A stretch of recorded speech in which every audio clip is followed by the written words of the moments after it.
Web fundamentals explained for beginners. Well, if you're new to cybersecurity, one of the first things you need to understand is how websites work, right? Before you can understand attacks such as SQL injection or concepts like web application security and OWASP top 10, you need to understand the fundamentals of the web, okay? So in this video, I'll explain web fundamentals in a simple way that anyone can understand. Now let's begin.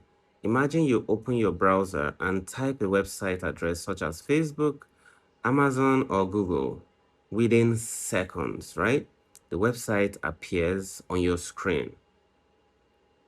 It seems simple, but a lot happens behind the scene.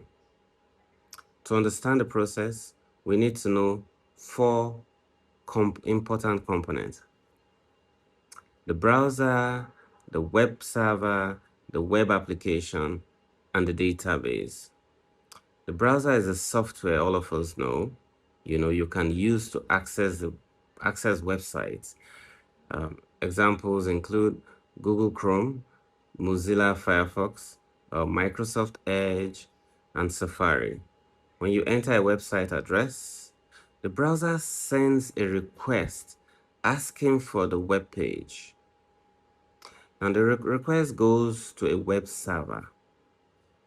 The web server is a computer actually that stores website files and responds to requests from users.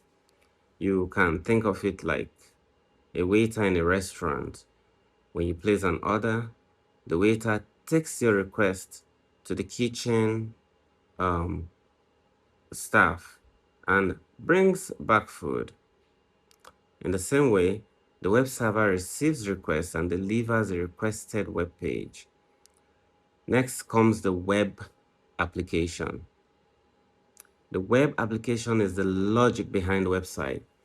It handles tasks such as logging in users, processing payments, sending messages, and checking account information.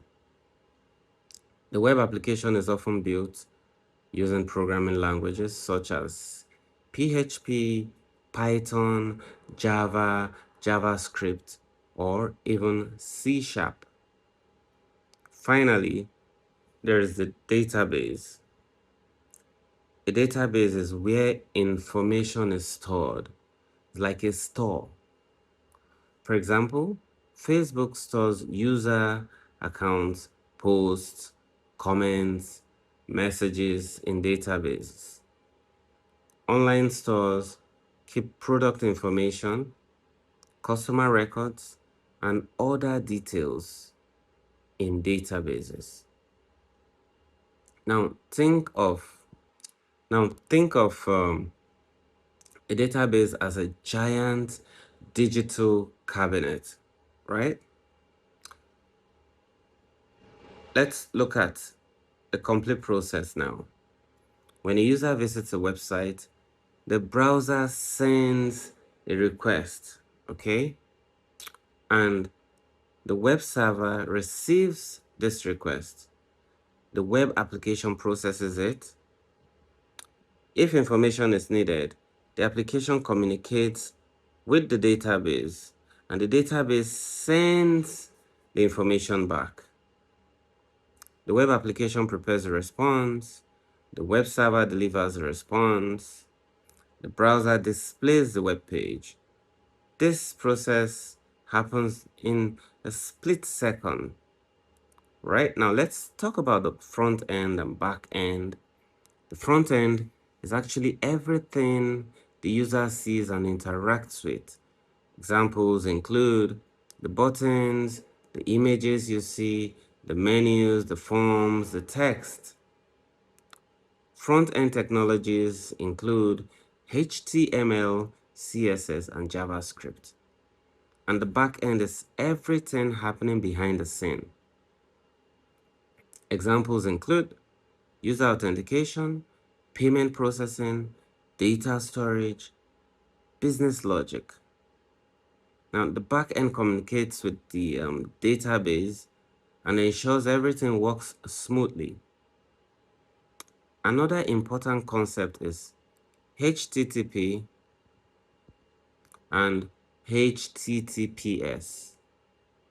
HTTP stands for Hypertext Transfer Protocol. It is the method browsers and servers they use to communicate.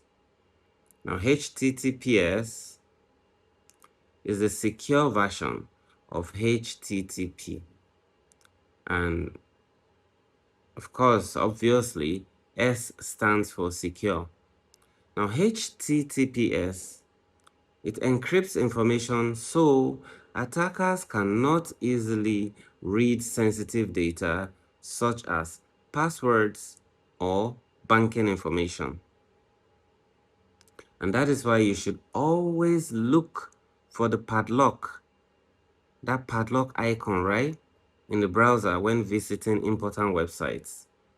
Now, why is all this important for cybersecurity? Because every attack targets one or more parts of the process.